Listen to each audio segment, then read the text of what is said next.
Бастысы баға емес, сапа.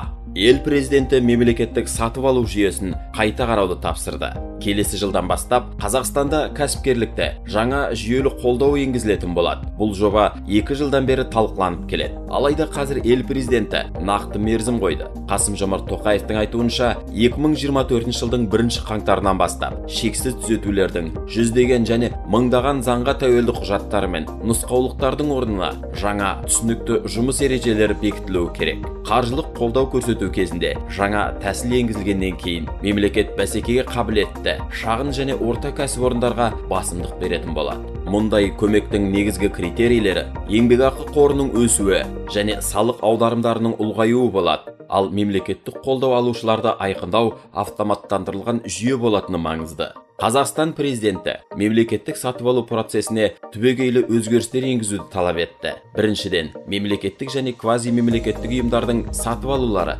бірыңғай платформаға көшіріледі. Екіншіден, бұдан былай ең төменгі баға емес, сатып алынатын тауарлар мен қызметтердің сапасы басымдыққа ие болуы тиіс. Осы тәсілдерді іске асыру үшін Қасым-Жомарт Тоқаев мемлекеттік сатып алу туралы жаңа заң қабылдауды тапсырды.